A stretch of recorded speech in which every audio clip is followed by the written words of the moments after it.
Tim Radcliffe's fight was fast approaching. Mixed martial arts veteran Reid gives me an insight into a fighter's mind minutes before a fight. I've had loads of fights, I still get nervous, still get very nervous. But you deal with it better. You becomes your, the old Rocky, is it Rocky 4? He says, "Fear's your friend, Frankie Fear." It's like that, you realise that horrible, uncomfortable feeling is your friend. For the guys who aren't as used to that feeling, it can be a bit overwhelming, and they can make their fighting style more erratic and more aggressive, overly aggressive. It can have almost a negative effect on guys who have had loads of fights like myself. You can get too relaxed because you think, all right, I'm not going to worry about it, I'm going to get pretty relaxed. So that fear is good. You've got to know how to balance it just right. Once you've had about 5-10 fights, I think you start to understand it a bit better. Backstage with the Nova Forca team seemed surprisingly calm, but about an hour before the fight, there was a new sense of urgency in the air. Ricardo spoke to me away from the rest of the team. Everybody started getting really excited, before the fight. And even Tim, I know he's really calm and controlled, but even him, every time before the fight you can see, he's a little bit stressed, about hyper, I cannot really tell, but I think he's quite excited. I think I feel more nervous than my fight. Of course, I don't tell them that. They fight for my club. I think it's worse than when I used to fight, myself. It's really, really it's difficult to tell, but I get really, really nervous and hyper excited and all that feelings. It's really weird. Ricardo recalls talking with his instructor back in Brazil. A few years ago when I used to fight, and then my instructor used to tell me, I get more nervous than you do. I said, really? I didn't believe him, but now I can see that. I have the same feeling now. This is Tim Radcliffe, 30 minutes before he steps into the cage. Just trying to be calm. There's no need for me to get too het up about things. I'm going to go through my kind of warm up. That makes me feel, happy. I move around, do a bit of bag work, a bit of a roll, get a sweat on, get rid of my first wind before I get out there. And to be honest, just staying focused is kind of the key right now. And do you feel ready? Yeah, definitely, 100% ready. No injuries, feeling really good. Yeah, all sweet. And what's on your mind right now? I mean, before you said you were staying calm. Are there any butterflies at all?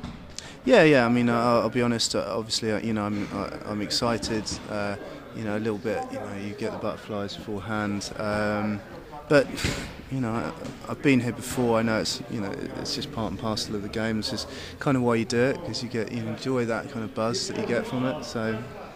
And who have you got watching the fight this evening? I've got my folks, my girlfriend, her friends, her parents, the in-laws, and a lot of the guys from the club here as well. So hopefully good hometown support for me. Now it's just a question of seeing them all afterwards and hopefully having a cold beer and that. Last time I spoke to Tim, he said he was more worried about choosing an entrance song than actually fighting. So I wanted to know what he went for. Do you know what? No, this time I was so indecisive about it that I ended up just not bothering. So my excitement for the fight is kind of offset by my apathy towards my ring entrance music. With the entrance song left up to the DJ, I took my position cage side to watch the fight. And his opponent in the blue corner, weighing at 70.6 kilograms.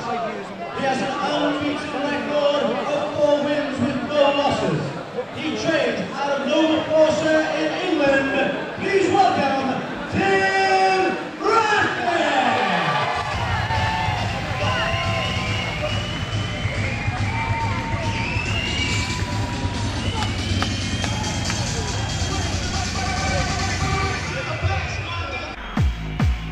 2 minutes into the first round saw Tim's opponent Danny van Berger from Holland manipulating his arm into a position that put immense pressure on his elbow joint.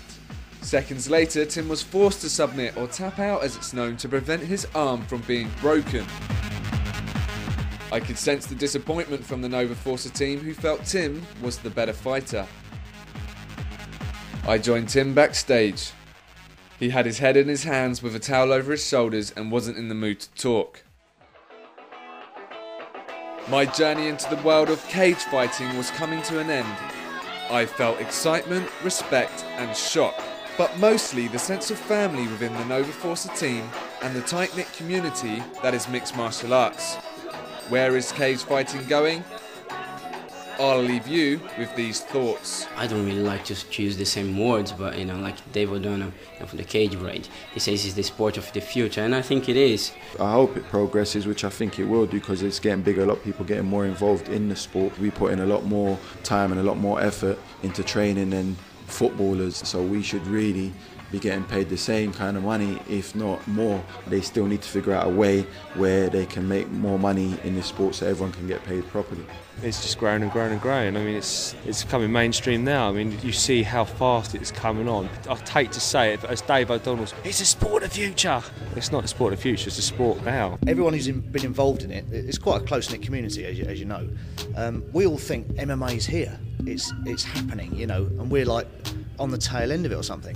But what I realised the other day is MMA has only just begun. You ask Joe Bloggs in the street what MMA is, and he doesn't know.